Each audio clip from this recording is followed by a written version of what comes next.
C-U-T-T-H-O-A-T. It's the Cutthroat Radio Podcast. C-U-T-T-H-O-A-T. Cutthroat Radio Podcast. C-U-T-T-H-O-A-T. It's the Cutthroat Radio Podcast. C-U-T-T-H-O-A-T. Cutthroat Radio Podcast.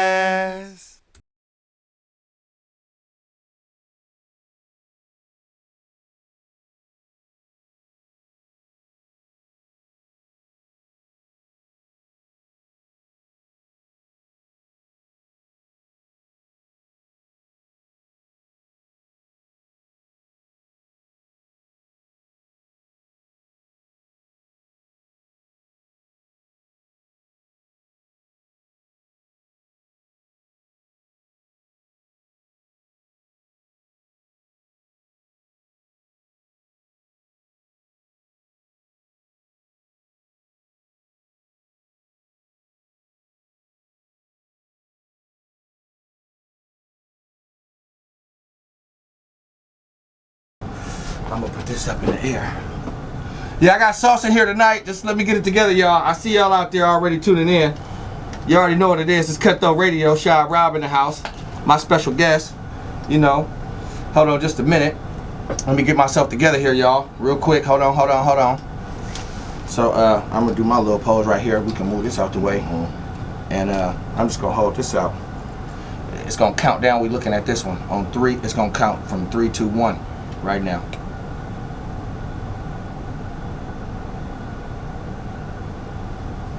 Feel me? See, that's classic right there. Hey, this nigga Sauce in the house, Jada.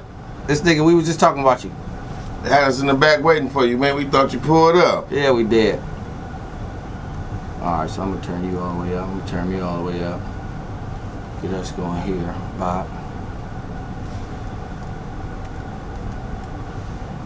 Let's go. All right, ladies and gentlemen, thank y'all for tuning in. We in the building. We going live. We get it together. Yeah. They see it on your shit. And without further ado, you already know, before I get into my chant and get going, I'm gonna put that there.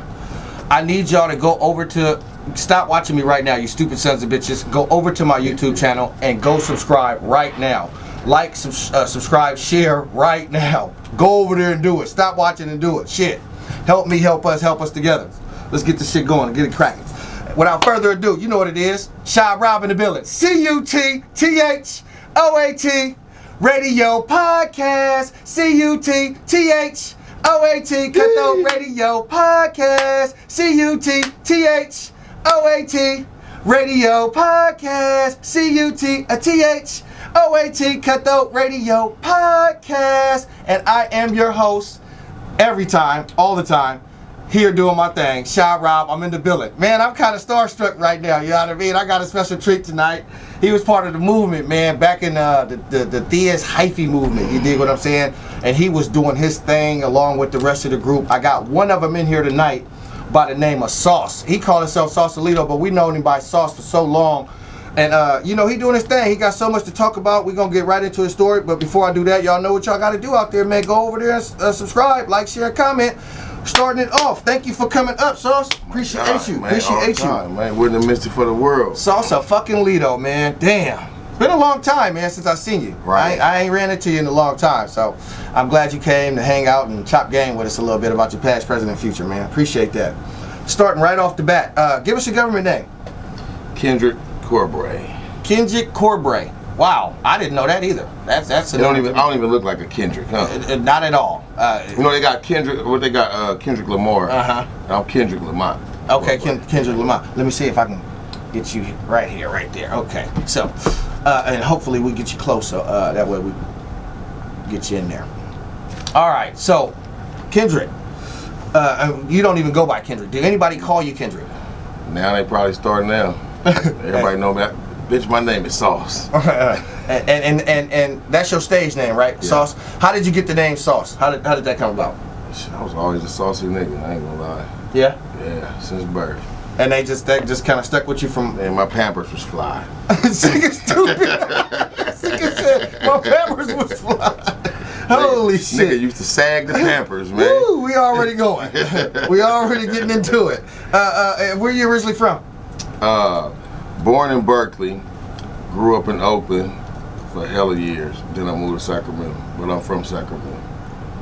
Okay, and out there in Oakland, did you go to any schools out there before you moved up? Yeah, I went to what I went to Burbank. Burbank. Yeah, Burbank.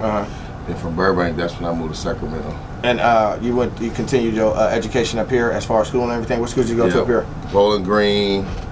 Then I went to Sam Brandon for about a year. I got put up. I never did the 8th grade. I just went straight to the 9th grade. Okay. I went to Hiram Johnson. Got kicked out of there. Then Why you get kicked out of there? Yes, bad. Fucking shit up. What wasn't being too saucy then, huh? No, I wasn't. I was saucy because we was doing hella runouts and shit for shoes and shit. That's the problem. We was never at school. We was too busy trying to be fine. Okay, what part of Sac did you originally move to when you came up? The South, Iraq, G Parkway, California. Okay, man. Okay. G Parkway, California. How about that? All right, now I know some people out there. And it was just like natural adapting to it, or it was did like take some G time? Parkway was like when we came. That's where like all the Bay Area people was from. Okay. There was a lot of people in G Parkway. You probably had Frisco, EPA, Richmond, Oakland, all type of shit like that. Okay. And that was like the part of home base. And we started from there. Plus my parents used to live there hell longer, like in the 80s. Okay. When the garbage cans was in the ground. Niggas were, you Wow. ain't from, boy, we from G Parkway. When the garbage man had to come and pull the garbage cans out of the ground, whoop, like that. Wow. Yeah. Damn, that's throwback. And what year was Sally that? Circle, man. That was probably like 89, 88, 87, around that time. Oh boy, that's real throwback. Was you into any sports around that time? Was you active in any sports at any? I played sports, but I never had the grades. So I played basketball. You played basketball? Yeah. Yeah, baseball, football. Football. But basketball was our shit. We used to go around Sacramento playing like all the different hoods and shit. What was some of the teams you was on? Or like what? Shit, Johnson. Played for Johnson. Okay. Played for American Legion. Okay. And that was it. Was it fun playing, or was you good? Was you any good? Or? I was kind of weak, but I was defensive. I was more of a defensive player. Okay. All right. I wasn't a scorer. My cousin Chuck was the scorer. Okay. I'd go foul the shit out of a nigga though. You talking about Chuck in the group with you? Oh, that's your cousin. That's my blood cousin. Yeah. Okay, we're gonna get into that because I didn't know none of that shit. I didn't even know that motherfucking shit. Wow. Was school okay? So around that time, it's what is it? 88, 89, 90? No, when we moved out here, shit, it was about 2099, 90, about, don't give me the line, early 90s. You moved out here early 90s? Yeah, we graduated 99. Okay. Out here. Okay. And by then, was you already into the Everything. streets? Yeah. They took over. It was over, yeah. Can you elaborate on some of the stuff that you was? Actually, I was a cool dude though. Like, I never got I don't got a background, clean as a baby's ass. But I was You always never into some with the shit. police? No jacket with the police? No, I said, boy, I hear police, I'm gone. I don't give a fuck who you is, what you talking about. Understood. Police coming, I'm out. I don't got time to sit there. Absolutely. Absolutely. Childhood dreams at that point was it just money? Did you have any like aspirations to be? I wanted to be a fireman. You know when the teachers used to go around like, what you want to be? when Write you grow everything down. Uh-huh. I just wanted to be a fireman. I don't know why, because I don't even like the heat. And when did that dream die? When I got to, say, 9th grade freshman year, that's when everything bust open. Uh-huh. I got to learn the new tricks and trades and hustling and scamming and bitches and all that shit, and I just took all that into one. I was never just a one type of like, I'm just gonna sell dope or I'm just gonna sell weed. I'm gonna do everything. Oh, so you was like a multitasker out there. Yeah. You had A to multi-tassler hustler. Uh-huh. Yeah.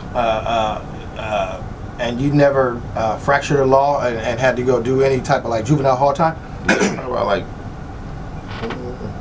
90 days, probably at the top of it. Yeah, about 90 days. You ever been to the branch? Yep, How long you doing over at the branch? like 45 days. It was rough, huh? It was better than the county. I couldn't wait, boy. They took me from the county to there. Shit. Walk in the park for you, huh? They had seasoning. They had sauce, Kool-Aid. Yeah, brown sugar. Man, all white type, sugar. man, And white you sugar. man, you had room and small. It was cool. It was better than It was dorms. You Once go you got from to being outside, from being locked down 23 hours a day. Yeah. Anybody would take that shit out Yeah, here. you Do can not see the go air. to jail in Sacramento. You never come outside ever in life. Yeah, you're definitely right about that. And what year? So when was that around? What year was that around? That was like probably 05.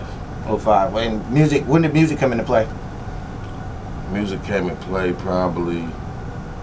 Well, Chuck and my older brother JoJo, they've been rapping since like '99. Okay. They was twice as bad. That Okay. was the name of that group. I wasn't a rapper yet. I was just like they hype man, but never was The name of hype their group man. was Twice as Bad? Yeah. Oh, that's dope. That's dope. So they was rapping, but I was always just with them. Had to go to studios. I'm like, fuck it, I'm gonna start rapping too. Then I started rapping, but I wasn't really rapping because I was always like in the G trying to make some money or some shit. Hustling. Fuck with my nigga Manuel from Oak Park. He had Chuck and them as a group. Then after that, he passed. Dre came along because Chuck had did a feature. He had like, who you want on your album? So Dre was like, I want Dre. After that day, we just like linked up. So then when Dre seen us, he made a group.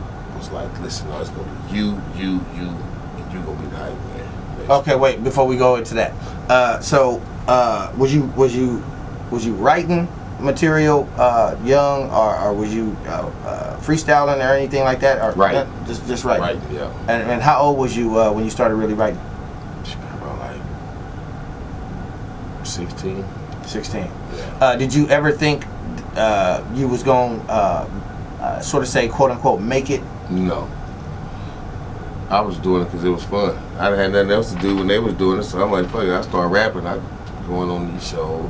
Okay. They was seeing different places and shit. Yeah. Then it fuck around and got serious. To where like, no nigga, you gotta go to the studio. It became like a job. And I used to get frustrated, like, man, listen, bro, I gotta go hustle. I ain't got the money. Yeah. Y'all talking about going to the studio like we finna be Jay-Z and P. Diddy or something. At the time. At the time. Yeah, But then that shit really like, you know, when you put your mind into anything that you do for hella long, Yeah. and it start paying off, Absolutely.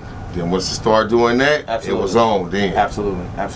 I can quote you on that several times over. Absolutely.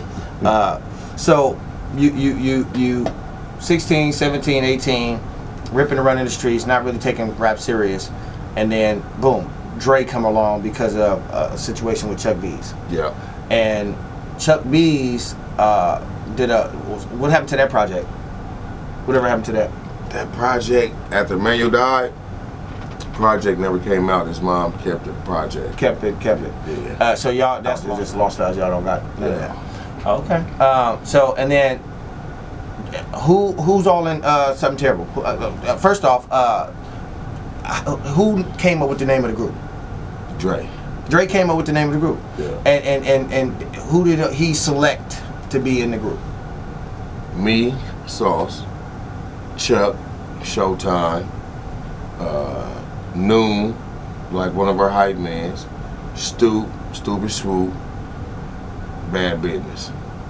That made up Something Terrible. That was Something Terrible right there. And who came up with the concept to take the for the album cover like that with the car? And We had visions. It was like this, the way we all act. We all got different personalities. So Yeah. that was just something that came up, and I forgot. I think it was Justin Loman. Justin probably took a picture. It was like, ooh. do you On feel? the back of that Granada. Yeah. Yeah. Do you feel that Something Terrible is semi-responsible for a lot of the hyphiness from the younger crew? Yeah. I ain't gonna say we were responsible for it, but we had a lot to do with it. Yeah. We had a lot to do with it. Yeah. There was a few groups at that time that was doing the same thing. Federation. Like at the Federation. You had Fab. Yep. You had Dre. Crest Creepers with Boss Hogg and you had Dre. Dre. You had us. Yeah. And then Ryder J. Clyde was doing it, but not. But he was smooth. Player. I'm talking about niggas that will jump out of the car and go ghost ride the whip. Yeah. And that was us, the Federation. Yeah. Dre. Yeah. Like it. Yeah. And Fab. And the Thiz Kids. And the Thiz Kids. Goat and them. Shout out to Goat and them. But they wasn't at our time. It wasn't. Yeah, they was just coming up. Yeah, they was just coming in. They was just coming into they who they are, their artistry. So yeah, absolutely. And so when he formed the group and y'all got going on recording the project, where was y'all recording the project at? I forgot dude's name, but it was in Meadowview. Okay. Yeah, we did that. I think we did the whole album in Meadowview, in the Poon Jam parking lot, if I'm not mistaken. I can't think of the OG name. No, he had a studio over there. I was gonna say y'all recorded in the parking lot.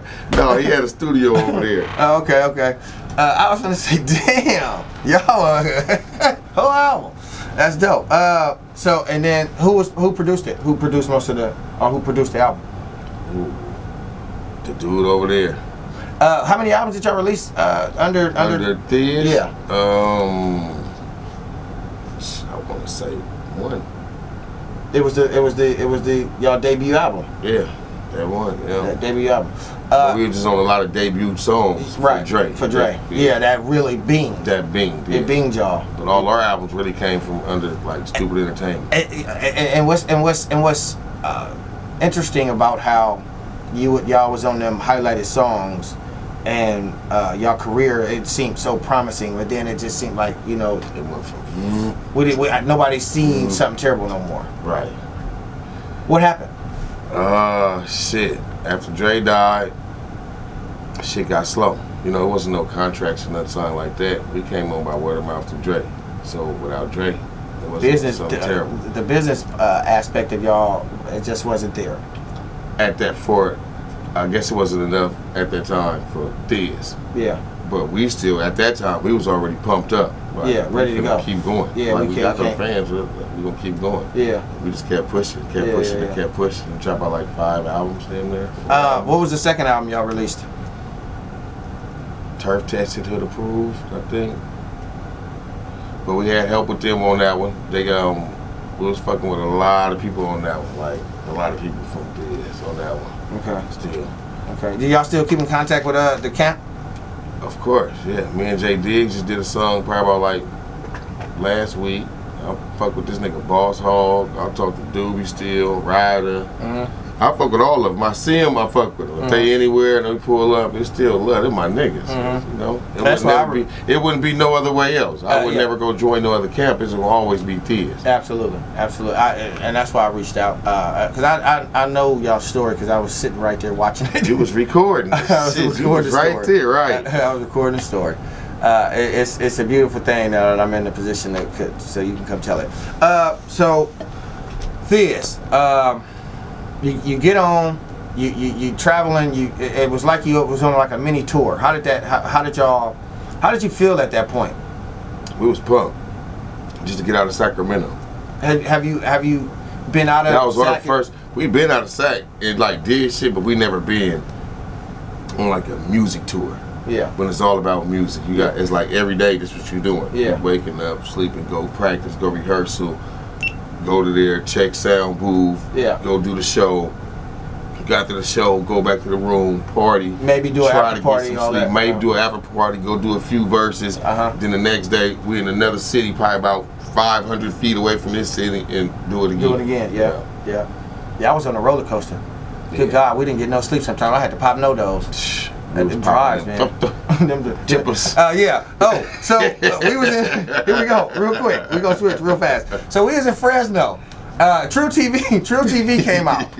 We was watching True TV, and I know everybody's seen this segment on True TV. This is one of the characters on True TV when he did the McDonald's arch. The arch in the back, man. When he the popped McDonald's arch. How did that come about? Pop so many pills, get no sleep. Boy, you'll wake up and your back just be stale. Your back will be stale. You be doing the McDonald's arch. Like, you bent over like, fuck. Like, ooh. Where y'all was at? Like y'all was at Rappers Island. Y'all was over at the compound. We was at Rappers Island then. Yeah. It was Rapper Island, then the compound. Yeah. And y'all was man, y'all that back then. And not to glorify and highlight this, but back then the pills was something else, wasn't they? There wasn't nothing like they is now. Them Blue Dolphins, boy. Oh man, oh my God. Them Blue Dolphins that had you doing some shit you ain't supposed to be You doing. didn't have to pop about 3 pills just to get high to where you trying to. 1 pill would do the job. Back then you could do half a pill and be like, and you had I ain't seen a pill right now since the last 10 years that'll give you the thinnest face. Man. Back then, yeah. you were going, that's why it was called the thizzle, because nigga didn't make you all this just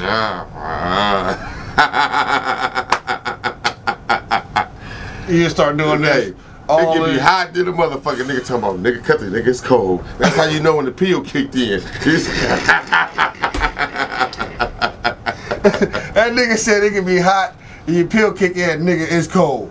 And then you and you're talking nigga ear off to death. Oh. About some old sentimental cuz shit yeah. Nigga Mm-hmm. 19, nigga 63 cuz you wasn't even near. Bad, right. You wasn't even near. Like nigga, come on, can we get back to the point? I'm just saying, nigga, I love you, nigga. Man. Come on, bro. I used to get away from me.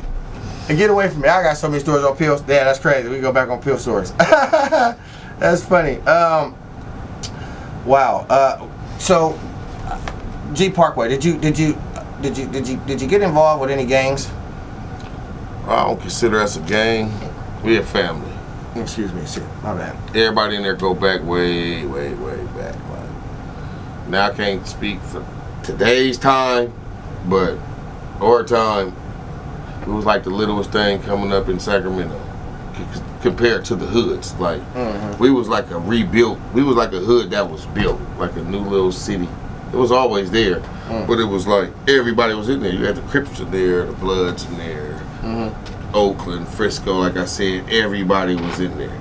Wow. Until we bit down and not kicked everybody out. I ain't gonna say kicked everybody out, but shit, we went to war with a few hoods to get our grounds, and you know, then we just like big, we popping.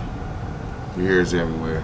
So what you been up to nowadays? What you got? What else you got going on besides music? You got music. You released all them projects. Are you a solo artist now? And you got other businesses going? What's going on? If something terrible, always gonna be something terrible. We still a group, but we've been both releasing like solo projects. Okay. You and Chuck. Yeah. I just dropped one called The Green Box. Okay. Then I'm working on this new one. I got like hella shit. I ain't gonna really speak on it, but I got some slaps on there. But there's some songs out. I got one with Fab. Okay. That's out right now. Me and Do It Moving, that's my guy. We got one on there. Who else on there? Got Diggs on there. Okay. We're gonna hear that. We're gonna hear that premiere tonight. He got something saucy got for a little us. sneak peek. A little sneak peek for us tonight. We're gonna get a sample of him and Diggs did a cut. Right, we're finna bring the hyphy movement back with this one. This one of them ones. That's why we gotta do it in the summertime, where it's hot barbecue, where everybody out. We talked about Dre. We talked about this. We talked about the music. We're gonna get a little personal. When Dre died. When Dre died, where was you at? And when you got the call, how did that affect you? Shit, nigga cried. I ain't gonna lie. At first we thought it was a lie. Because of the shit. It was like, nah, he didn't with this, then this. The cool thing about it, we supposed to went to that show with him. And out there. Yeah, but we ended up didn't go. And I wish y'all would have went. Y'all would have been right there with him. Oh, my mama. Y'all would have been right there. Not saying the other. The bad part, but we would have been I know from. It probably been a different scenario. We probably went somewhere else to a party or something. Or I just we know. wouldn't have let him argue with whatever was going. Or stupid you and Chuck would have followed, regardless of what you said or whatever. Because I know from experience with that. Yeah. But at the same time, Dre was a loner. Dre did go off and wander on his own. Dre never came to the parties. Yeah. After he performed, get his money, he might pop up, but he didn't stay too long. Yeah, 30 minutes, Yeah, but that shit was sad though. Like when it really hit, like damn, we went to the funeral and shit. Like before the funeral, because we was all at the wake. Remember, we was all at the wake. Yeah, right. Fairfield, we was all showed up, and we was all in that parking lot going crazy. That was a hurtful feeling. They took a real legend. Yeah. And he was on his way to the top, though. That's Yeah, the he was on his way to part. the next level of the game. He was moving up steps and steps and steps, and he was finally there. Yeah. To get took out like that. Yeah. And I think it was done purposely. I think it was done purposely. It's a thing going around from Thizzler. I can say this. It's a thing going around from Thizzler. With the autopsy and a whole report on who's the alleged shooters, who's the owner of the van, who's the driver of the van, and the names of all of them, and the constable owner name and all of that. Intentionally, some intentionally. It was intentional. It was a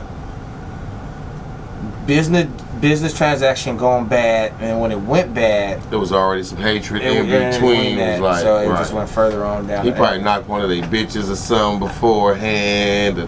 Whatever that may be, but I just know that the transaction went bad, so it ended in losing. We lost to Cuddy, and rest in peace to the Cuddy. But at the end of the day, when Thizzler released that, it gave some type of light to the situation. Right. And if you haven't seen that, it's out there on Thizzler, so you can catch that on Thizzler. And what's some or one of? Let's just get specific. What's one of your favorite Mac Dre verses? Shit, he got so many. Ooh. Okay, and then I'm gonna ask you this. That's one question. And what was one of your favorite places y'all performed at? I got one that we all did. We was in but I'm gonna let you go first. But what was one of your favorite places y'all performed, and one of your favorite Mac Dre verses? Mac Dre verse, I gotta go with Down on Lots of Paper. I knew it. I knew it inside. I knew that inside because the show that we did when you had the green and black on out there in Planet Gemini, and he had the white clippers on. The white clippers on, yeah. And we was all everybody did the little dance together. That lots of paper. Dope. You know, that was my dance right there, man. I went famous off that. If you could go platinum off dancing, I need my plat, man, because I am can't nobody ride a wave without water like me. Saucesalito, we in the building, baby. CUTTHOA podcast. But so Sauce, you got a clothing line. Yeah. What's the name of the clothing line? Taste of Greatness Apparel. Taste of Greatness. Who came up with that? Me. And you got Taste of Greatness. Is that a food you do? I got 3. Taste of Greatness. Let me get y'all know. Taste of Greatness is the brand. Okay. That's the main. But under Taste of Greatness, they got all type of shit that's going on. Like, for instance, we got the weed, Taste of Greatness, if you feel me. Let's make sure we get that up there close. Taste of Greatness, y'all see that up there on the thing. Taste of Real Greatness. Zaza in there, man. You know, we got dope in there. We got Taste of Greatness Apparel. Where did the fuck word Zaza come from? I keep hearing that shit. Alright, see, let me tell y'all. Zaza is like a down south word for exotic, how we use. Okay. So we use exotic. Yeah. They use Zaza. Is that a real word though? Don't let me. It's Ebonics. It's Ebonics. It's Ebonics. We'll say flowmatically speaking. All right. We'll give down south that. So anyway, go ahead. Your businesses. So I got Taste of Greatness. Taste of Greatness weed. I got Taste of Greatness Apparel. We got clothes. Which is this right here. You know, I had to get my boy right with the sweatsuit. You know. I want to make sure we see that. Taste of Greatness right there, y'all. We got zip ups. Turn it around. Zip up. We got zip ups, hoodies, t-shirts. We got all the shit, man. Go follow my page. You'll see we got some cold designs. You might want to buy you something. Yeah. So we got Taste of Greatness Catering. Okay, that's what I was leading to, because that's what it sound like. It sound like a fucking catering company. See, Taste of Greatness is anything that got been being with great. Great. Okay. I got the taste of greatness. I got the taste of being like, that's why I'm saucy. You know, I got the taste of nothing but it got to be great for me to be. Man, you got the Midas touch. Into it. You got the Midas touch. Then we got Taste of Greatness power washing. Mobile detail. I seen that. We got a mobile detail. So if you ever need your car washed, go on Instagram, follow me at Taste of Greatness Power Washing. We pulling up, washing you. We got our own water, everything. We doing all the shit, man. We gonna get you right. Soaps, waxes, whatever you want, buffs. Are y'all going inside the car too? Y'all doing inside the? We do inside, outside, trunks. We do everything. Business windows. We do business. If you got oil stains at your liquor store, We come through there, spray your shit down. You feel me? Everything. It's real big. That's organic. You got a lot of stuff. You're a man with many hats. Yeah. You remind me. You older than me, so I'm gonna say I'm reminded of myself when you talk like that about yourself. I got so much shit going on That's at once. going on, and it be hard sometimes. I'm like, I can't answer your phone. Listen, I'm trying to juggle about 4 business and I'm rapping. Like, then the streets, I got like, still got mob ties. But Still got mob ties. everything getting done though. At the Taste of Greatness. Do you feel me? Taste of Greatness. And if y'all don't know, of course that's his company. He just told y'all that. But I'm getting ready to pitch Kush the Fork over there, so we can get some Taste of Greatness and Kush the Fork cracking. Just so y'all know. Stay tuned for that. Dre, we put him to rest. You moved on. You've been dealing with it for 16 years. We all been dealing with it for 16 years. Like I said, we finally got some kind of sort of CUTTHOAT. It's the Cutthroat Radio Podcast.